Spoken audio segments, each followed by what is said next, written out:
hate myself on film. Legs crossed, legs like this, legs like this. Cross the other way. Cross the other way. There you go. Straighten my pants. Yep. Oh, the microphone. Okay, we're still good.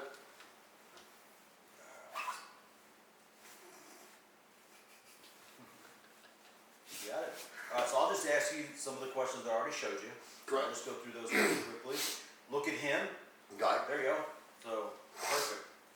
So, where are you originally from, Mark? Originally from New Jersey, born in New Jersey. Moved to Atlanta when I was 2 years old though, so I would say from the South pretty much. And then moved down here to the North Pinellas area of Florida about 20 years ago. Why'd you move to Florida?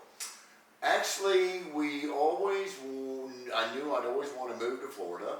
And it was just one day, I had two young sons. They're now 26 and 23, but I think they were like 5 and 8, something like that, 5 and 7. And I was just like, why wait till I retire? You know, let's just go now. So we kind of packed up and moved to Florida. Was it everything you thought it would be? Yes, and more. I love Florida.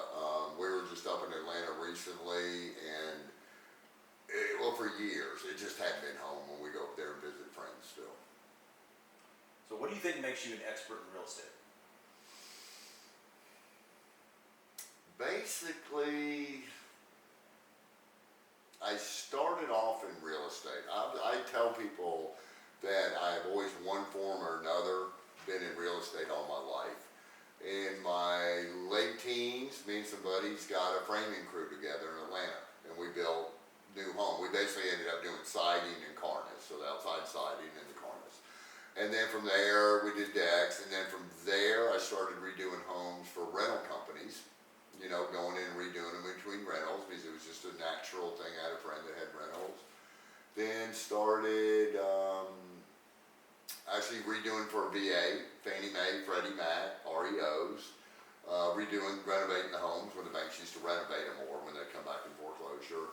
And it was kind of from there, I bought a home, redid it, sold it. And so I've been in buying and selling and or selling for other clients, real estate, basically all my life. Yeah. If you were to say that you specialize in something, what is your specialty? Communication, honesty, clarity, and pretty much just tell it how it is. Honest. I specialize in buying and selling real estate for clients and helping them out on the sale. It's funny, I had actually a buyer the other day that came off the internet just a couple of days ago. And he actually said, well, I know you're representing me, so you're going to try to get me to spend the most money so you'll make the most money. And I was like, sir, stop right there. I said, no. If I have a listing, yes, I'm trying to get the most money from my client. If I have a buyer, I'm trying to have them spend as less money. I said, so if you feel that way about me, we're probably not a good fit. And that's kind of actually we are. I'm working with him, and I think he respected that. Good. Well, that kind of leads me to the next question. What do you do to prep for your first consultation? What do I do to prep? Obviously look the house up, look at comparables in the area. I look at permitting. I look if there's any liens on the property. This is all public information if you know how to get to it. I usually drive the area. Sometimes send over a report if I don't bring it with me. Usually sellers already know what their home's worth because they live in the neighborhood and they're getting ready to sell, and there's information out there on the internet, so they have a good idea. And most of the time we come up with the same figures pretty much. And if we don't, we figure out what fits everybody's party. You know, the seller's party, what the buyer's going to pay for it in the market. Yeah. So tell me what happens if I get an offer on my listing. Get an offer on your house. First thing we're going to do is make sure that offer has proof of funds for it, or a pre-approval letter. I am going to, if it's a proof of funds, so it's cash, I'm gonna make sure that has the name on it, it's been dated within the past 30 days, that type stuff. Pre-approval letters, same type thing, need to be in the person's name, obviously, that matches the contract. But then I'm gonna call the loan officer directly and go, hey, how far have you gone? Have you checked the buyer's assets? Have you run their credit? Have you run their job history? Or are you just throwing out a pre-approval letter like say a lot of lenders do?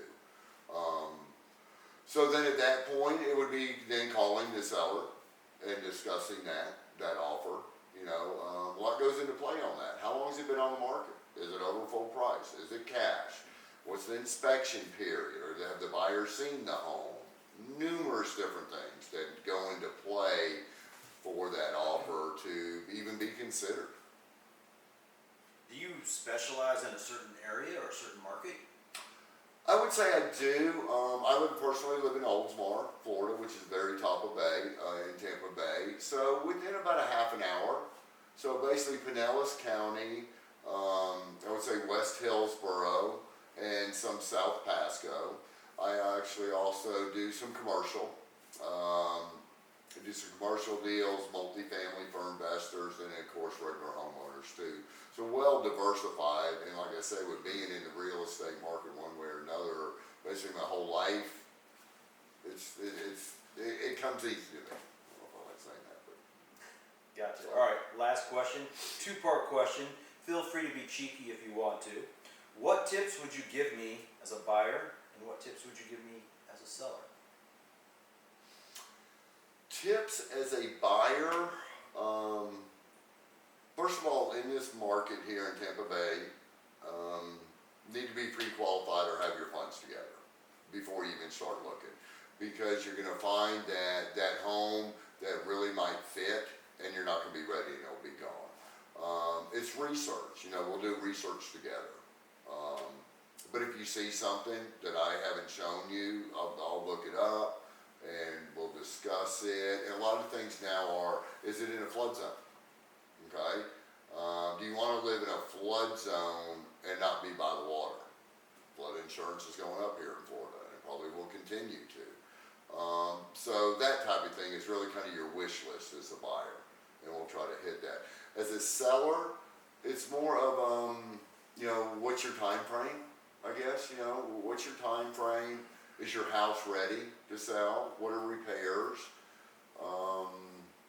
Going through it, we offer free staging, as necessary. And so as a seller, you know, kind of know where you're going, because it might happen quick. You know, it might happen quicker than you think it's gonna. Especially if I'm your real estate agent. You know, we have homes that get, you know, listed, and within 4 or 5 days, they're under contract, and the people are going, whoa, you got me more money and I gotta move? Like, I'm like, you said you want me to sell your house? That's what I did. I mean, it's like, so, but all that stuff is discussed in the listing consultation, most definitely. And open communication. Just, you know, communicating. Sometimes daily if necessary. Sometimes more than daily. You know, it just depends. Negotiating a contract, we might talk 10 times in that day before we come up with it. You know, that's just the way it is. Perfect. Good job, Mark. That's a wrap. That's right. That's a wrap. Smoke them if you got them. I got them, but they're in the car trying to quit that. It's not going better. I know you are. It's